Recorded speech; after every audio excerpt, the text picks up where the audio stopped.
जय हिंद प्यारे साथियों। तो कैसे हैं आप? आशा करता हूँ स्वस्थ होंगे, मस्त होंगे और अपनी तैयारी में व्यस्त भी होंगे। तो आ चुका हूँ आप सबके बीच एक और नए टॉपिक के साथ, नए अंदाज के साथ और एक नई क्लास में। तो स्वागत है आपका अपने खुद के चैनल जॉब गुरु पर। तो साथियों, आज हम पढ़ने वाले हैं एंडोक्राइन सिस्टम, अंतःस्रावी तंत्र, अंतःस्रावी प्रणाली भी जिसको हम बोल सकते हैं। हिंदी भाषा में अपनी स्वयं की राजस्थानी भाषा के अंदर भी हम इसको बताएंगे। तो लास्ट तक बने रहिएगा। चलिए चलते हैं। तो क्या पढ़ने वाले हैं साथियों? आज हम पढ़ने वाले हैं अंतःस्रावी प्रणाली। क्या पढ़ांगा? आफा पढ़ांगा आज और अंतःस्रावी तंत्र के एक अंदर अड़ंगो है। सारी बात आफा जान पावा आज, ठीक है। तो चलो, तो सबसे पहले हम ये कॉमन प्रश्न आता है कि सबसे बड़ी ग्रंथि कौन सी है। दोनों प्रश्न आपको कंफ्यूज करेंगे साथियों, क्योंकि बात ही कुछ ऐसी है। सबसे बड़ी ग्रंथि और सबसे बड़ी अंतःस्रावी ग्रंथि। कई बार ऐसा होता है कि जहाँ सबसे बड़ी अंतःस्रावी ग्रंथि पूछी जाती है वहाँ पे लोग यकृत करते हैं, और सबसे बड़ी ग्रंथि पूछी जाती है तो वहाँ पर अवटु ग्रंथि कर देते हैं, यानी थायराइड ग्लैंड कर देते हैं। ये जल्दबाजी में या फिर ऑप्शन नहीं पढ़ने के कारण भी ऐसा होता है। तो सबसे बड़ी ग्रंथि की बात की जाए तो लीवर होती है, यानी यकृत होती है, जो हमने पहले डाइजेशन के सिस्टम में डाइजेशन सिस्टम में भी बात की थी। तो सबसे बड़ी ग्रंथि कौन सी है? यकृत है, ध्यान में रखना, ठीक है। सबसे बड़ी अंतःस्रावी ग्रंथि कौन सी है? Endocrine gland. एंडोक्राइन ग्लैंड कौन सी है? अवटु ग्रंथि, यानी थायराइड ग्रंथि। कौन सी ग्रंथि? थायराइड ग्रंथि। ये लो भाई ने बुझान दिया। तो साथियों, बात ध्यान में रखना है, आपको भी इसके अंदर कंफ्यूज नहीं होना है, प्रश्न को पूरा पढ़ना है, ठीक है। चलते तो क्या पढ़ने वाले हैं? एंडोक्राइन सिस्टम, जिसके अंदर कौन सी ग्रंथि क्या है, के अड़ंगो है, कौन सी कटे बैठी है, कड़े लुखरी है, कड़े छुपरी है, सारो देखना आप। तो लास्ट तक बने रहियो। देखो, एंडोक्राइन सिस्टम के अंदर हमारे ह्यूमन बॉडी के अंदर कहाँ कौन सा ऑर्गन कहाँ छिपा होता है और कौन सी ग्लैंड कहाँ छुपी होती है, उसकी जानकारी आज हम लेने वाले। सबसे पहले आपकी हाइपोथैलेमस ग्लैंड के बारे में बात करें तो ये यहाँ पर आपको दिखाई दे रही होगी। उसके नीचे पिट्यूटरी ग्लैंड, यानी मास्टर ग्रंथि, थायराइड और पैराथायराइड ग्रंथि आपको कहाँ देखने को मिलेगी? गले में देखने को मिलेगी, जो कि किसके आकार की है? देखो एक बार खुद देख के बताओ किसके आकार की है।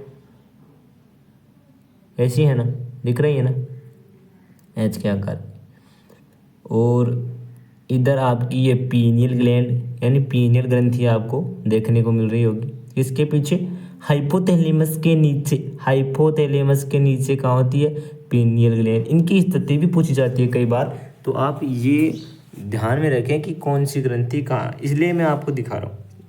उसके बाद में थाइमस ग्रंथि किसके नीचे? थायराइड ग्रंथि के नीचे। पूरी बात करेंगे आगे, लेकिन अभी आपको थोड़ी सामान्य जानकारी होना आवश्यक है। उसके बाद में आपकी पेनक्रियाज ग्लैंड दिख रही होगी। उसके बाद में एड्रिनल ग्रंथि आपकी यहाँ पर दिख रही होगी। उसके बाद में आपकी ओवेरी, जो कि फीमेल में पाई जाएगी, और टेस्टिस, जो कि मेल के अंदर पाए जाएंगे, और प्लेसेंटा ड्यूरिंग प्रेगनेंसी, उसकी बात हम करेंगे, ठीक है। चलो आगे चलो, तो देख लीजिए कि कौन सो अड़ंगो कड़े है, ठीक है। तो ये स्थिति पूछी जाती है कई बार, तो इसलिए आपको ये डायग्राम दिखाया गया है, जिसके अंदर ये बताया जा रहा है कि हाइपोथैलेमस कहाँ है, पिट्यूटरी ग्लैंड कहाँ पर है, पीनियल ग्लैंड कहाँ पर है, थायराइड एंड पैराथायराइड ग्लैंड कहाँ पर, थाइमस कहाँ पर, पेंक्रियाज कहाँ पे, ओवेरी कहाँ पर, प्लेसेंटा कहाँ पे, टेस्टिस कहाँ पे, और अपनी एड्रिनल कहाँ पर। चलिए चलते हैं। तो आपको बता दें कि 2018 के अंदर आरआरबी में एक क्वेश्चन आया था कि कौन सा अंग ग्रंथि नहीं है, बताओ। जिगर, पिट्यूटरी, पित्ताशय की थैली, अधिवर्ग, बताइए।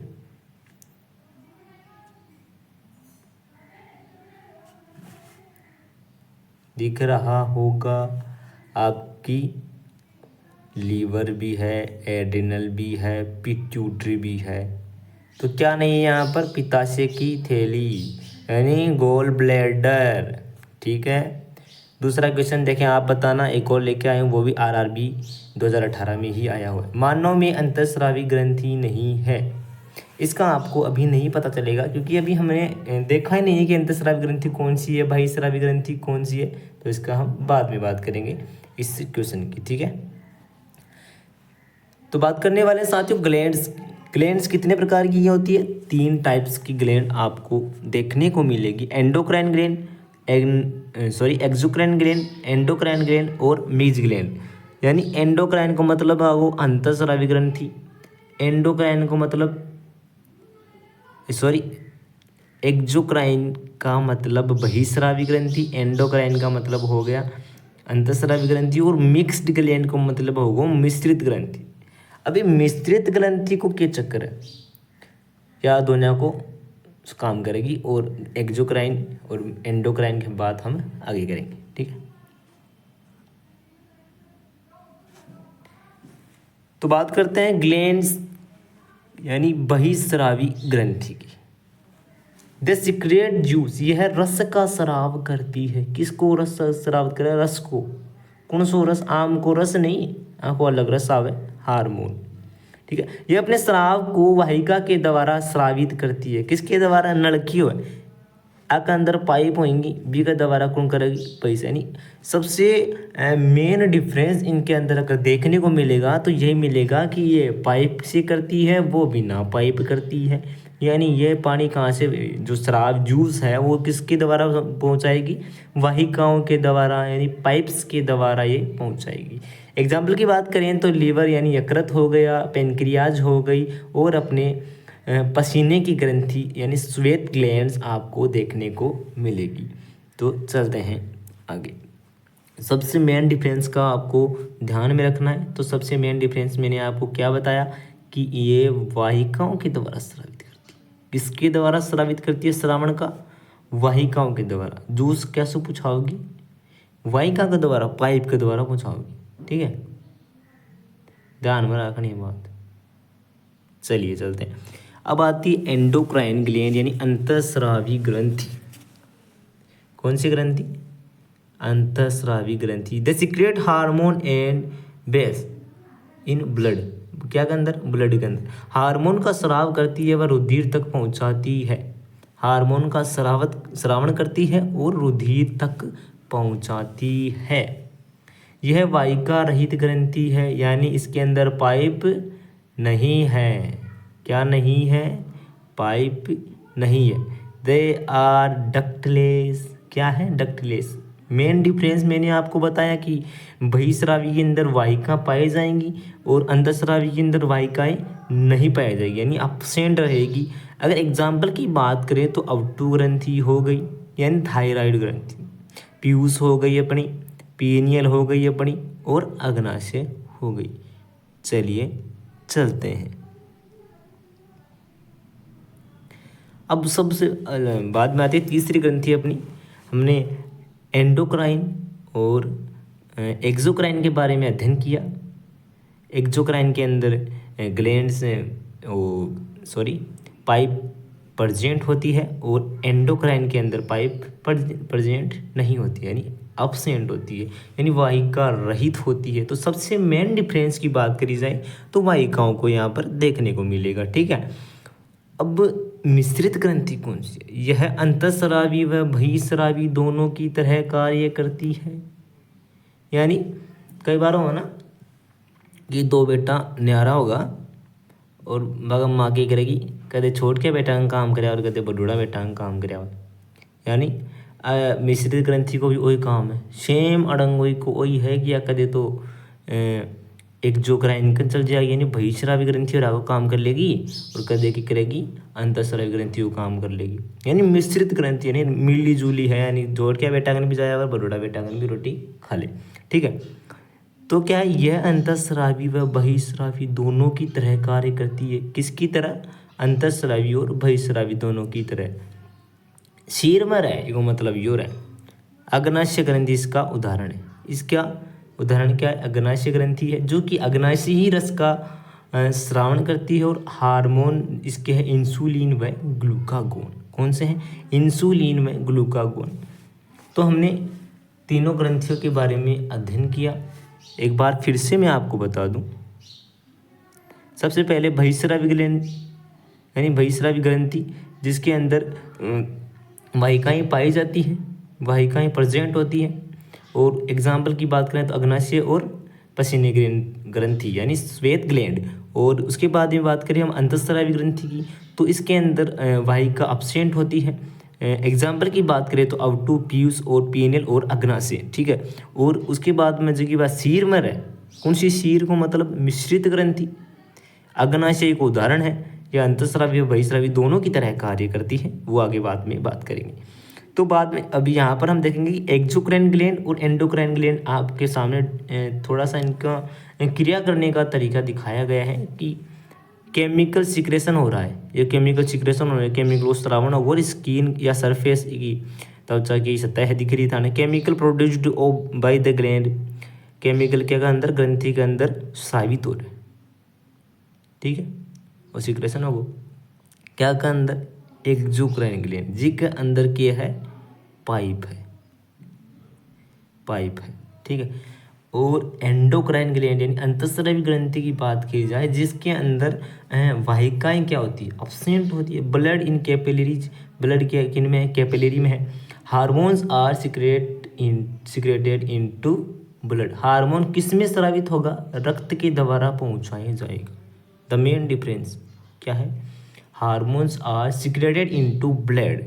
चलिए चलते हैं, आपको एंडोक्राइन ग्लैंड में वापस आपको सफ़र करवाते हैं। ये आपके एंडोक्राइन हार्मोन का स्राव करती है, वह रुधिर तक पहुंचाती है, यानी रुधिर तक पहुंचाती है, रुधिर तक पहुंचाती है। कौन सी ग्लैंड है? अंतःस्रावी, यानी रुधिर के द्वारा ही तो पहुंचाया जाएगा जूस को। ठीक है, तो इस डायग्राम में भी हमने देखा कि hormones are secreted into blood, यानी ब्लड के द्वारा हार्मोन स्रावित होते हैं। ये माध्यम हो गया इनका ब्लड एक। अब आपको वापस दिखा दूं मैं ये कि कौन सी की स्थिति कहाँ पर है। आपकी पिट्यूटरी ग्लैंड ये रही, ठीक है, जिसकी साइज 0.6 होती है शायद मेरे हिसाब से। और ये थायराइड आ गई आपकी। इसकी आकृति आप देख लो यहाँ पर कैसी है, एच के आकार की। कौन सी ग्रंथि एच के आकार की होती है? तो साहब कौन सी हो है? एच आकार की थायराइड हो है। ठीक है, उसके बाद में आपकी एड्रीनल ग्रंथि यानी अधिवृक्क ग्रंथि। अधिवृक्क को मतलब क्या हो जाएगी? वृक्क के ऊपर, वृक्क के अधर, यानी अधिवृक्क जो वृत्त की स्थिति, तो वहीं पर उड़ जाओ। उसके बाद में आएगी पेनक्रियाज, या आपकी पेनक्रियाज होगी। उसके बाद में आपके टेस्टिस जो कि मेल के अंदर होंगे, और वो ओवेरी ये भी एक जननी ग्रंथि के अंदर आते हैं, तो ये फीमेल के अंदर होगी ओवेरीज। ठीक है, तो साथियों ये एक जनरल इंट्रोडक्शन था इसका ग्रंथियों का। आगे हम बहुत सारी बात अलग अलग क्लासों में करने वाले हैं, तो अपने साथियों को जोड़ें। और चैनल को अगर कोई सब्सक्राइब नहीं किया है तो चैनल को सब्सक्राइब कर लीजिएगा। जय हिंद, धन्यवाद।